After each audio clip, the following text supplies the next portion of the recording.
the vast, often turbulent waters of the Baltic Sea have witnessed centuries of maritime history. But in the early hours of September 28, 1994, they became the setting for one of modern Europe's most devastating peacetime maritime disasters. At approximately 1:50 a.m, the MS Estonia, a large roll-on, roll-off car and passenger ferry sailing between Tallinn, Estonia, and Stockholm, Sweden, vanished beneath the storm-tossed waves. The sinking claimed the lives of 852 people, passengers and crew, etching itself into history as a tragedy of shocking speed and scale. Launched in 1980 as the Viking Sally, the vessel sailed under various names and operators before being acquired by Estland, a joint Estonian-Swedish venture, in 1993. Renamed the MS Estonia, she became a powerful symbol for the newly independent nation of Estonia, representing connection, commerce, and freedom of movement across the Baltic.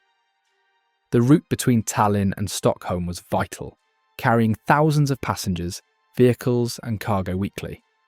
The ship itself was typical of the large ro-ro ferries built during that era, featuring 9 decks, accommodations for over 1,000 passengers, and crucially, a large open vehicle deck running much of the ship's length. Access to this deck was facilitated by doors at both the stern and the bow. The bow entry system involved a large upward lifting visor forming the prow of the ship, behind which was a ramp that lowered to bridge the gap to the quay. This design prioritised rapid turnaround times in port. On the evening of September 27, 1994, the MS Estonia prepared for its scheduled overnight crossing from Tallinn to Stockholm. While conditions in Tallinn were manageable, the forecast for the open sea passage was poor, predicting strong gale-force winds and significant wave heights. The ship departed around 7:15 p.m. local time, slightly behind schedule, carrying 989 people, 803 passengers and 186 crew.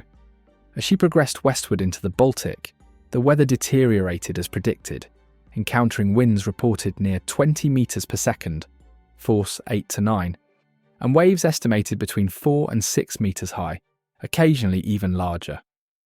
Despite these challenging conditions, the vessel maintained a service speed of around 14 knots, common practice for ferries striving to maintain schedules. The critical sequence of failure likely began sometime after 1 a.m. on September 28th. Passengers resting in their cabins, particularly those near the front of the ship, later reported hearing unusual loud metallic noises, described as banging or scraping sounds, emanating from the bow area over a period of perhaps 10 to 15 minutes. These were likely the sounds of the bow visor's locking mechanisms, struggling under the immense repetitive stress of pounding waves. The visor, weighing approximately 55 tons, was secured by hydraulic locks at the sides and a manual Atlantic lock at the stem. These locks, particularly the side attachments, were later found to be significantly under-designed for the actual forces they could encounter in such heavy seas. Under the relentless assault of the waves, these locks began to fail. The hydraulic side locks likely gave way first, placing immense strain on the remaining attachments.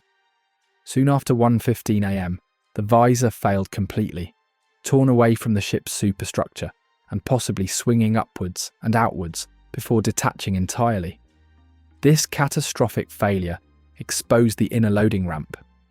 Critically, the visor appears to have struck the ramp as it detached, damaging it or forcing it partially open. The ramp itself was intended to provide a secondary watertight barrier, but it too failed under the direct onslaught of the sea or due to the damage inflicted by the visor. With the inner ramp breached, the sea had direct access to the cavernous vehicle deck. Water began flooding onto Deck 1 at an alarming rate. The design principle of ro-ro ferries, with their long, unobstructed car decks optimised for vehicle capacity, now became a fatal flaw. There were no internal bulkheads on this deck to subdivide the space and contain the flooding. Tons of seawater began sloshing across the full width of the ship, the devastating free surface effect. This massive shifting weight of water immediately and drastically reduced the vessel's stability. Within minutes of the ramp breach, the MS Estonia experienced a sudden, violent list to starboard, the right side. Initial reports suggest a list of 15 degrees, quickly worsening to 30 to 40 degrees. This happened with terrifying rapidity. Inside the ship, chaos erupted. A passenger, Carl Öfberg, later described the moment. "I was woken by a strong shaking. Then came 2 or 3 very loud metallic bangs. Suddenly the ship listed heavily to starboard. Everything loose flew across the cabin. Getting out into the corridor was incredibly difficult. People were screaming. The severe angle made corridors impassable, stairwells almost impossible to climb. Many were trapped below decks, unable to fight against gravity and the increasingly steep angle. Water began pouring into cabins and public areas through ventilation shafts, doorways, and broken windows as the list increased. Power flickered and failed, plunging large sections of the ship into near-total darkness, adding to the disorientation and panic. The ship's list continued to increase rapidly. Alarms sounded, and a brief, garbled mayday call was transmitted around 1:22 a.m., indicating a severe list and problems on board, though the full nature of the disaster wasn't immediately clear to shore stations. On board, the situation was desperate. Launching lifeboats became nearly impossible due to the extreme angle. Many life rafts designed to deploy automatically were hampered or damaged. Passengers who managed to reach the outer decks faced gale-force winds, driving rain, and the terrifying reality of the ship lying almost on its side. They had to navigate treacherous, tilting surfaces, climbing across what were once walls. The entire capsizing sequence was horrifyingly swift. From the first noticeable list to being effectively on its side, 90 degrees, took perhaps only 10 to 15 minutes. The MS Estonia continued to flood, and finally sank stern first around 1:50 a.m., disappearing completely from radar screens. Hundreds were cast into the freezing, storm-swept Baltic Sea, with water temperatures around 10 to 11 degrees Celsius, 50 to 52 degrees Fahrenheit. The rescue operation, coordinated primarily by Finnish and Swedish authorities, faced immense challenges. The nearest ships were over an hour away, battling the same storm. Helicopters faced long flights and difficult conditions for winching survivors. When rescue vessels arrived, they found a scattering of life rafts, many damaged or overcrowded, and individuals clinging to debris in the dark, frigid water. Hypothermia set in quickly. Despite the heroic efforts of rescuers who saved 137 people, the vast majority perished, either trapped inside the vessel or succumbing to the cold in the sea. Of the 989 people aboard, only those 137 survived. An official investigation, the Joint Accident Investigation Commission, comprising members from Estonia, Finland and Sweden, was established. Utilising survivor testimonies, distress call analysis, simulations and remote underwater surveys of the wreck, they released their final report in 1997. The Commission concluded that the disaster's primary cause was the failure of the bow visor locks due to insufficient design strength for the wave conditions encountered.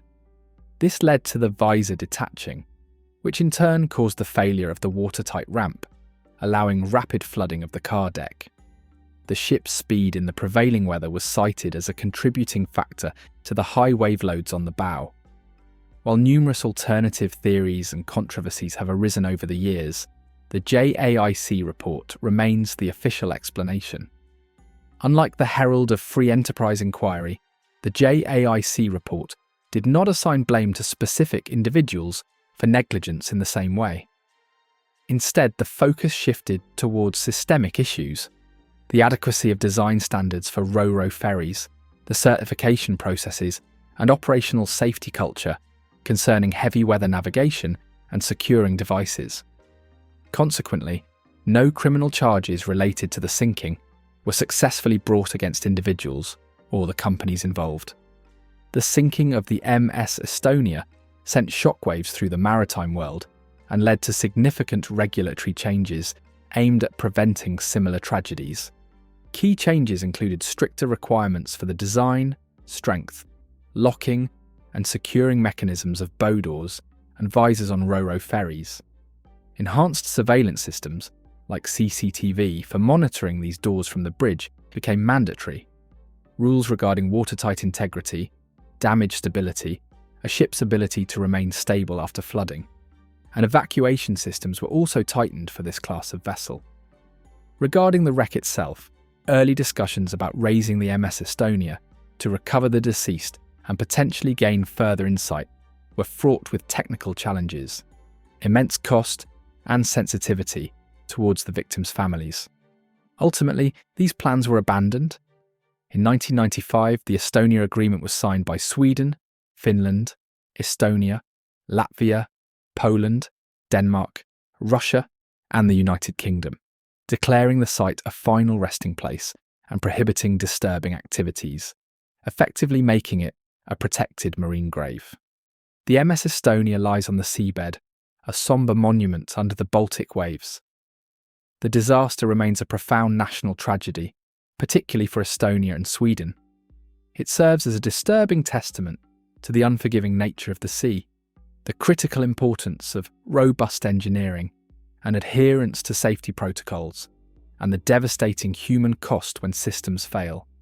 The 852 lives lost that night are remembered, and the lessons learned from their sacrifice continue to shape maritime safety worldwide.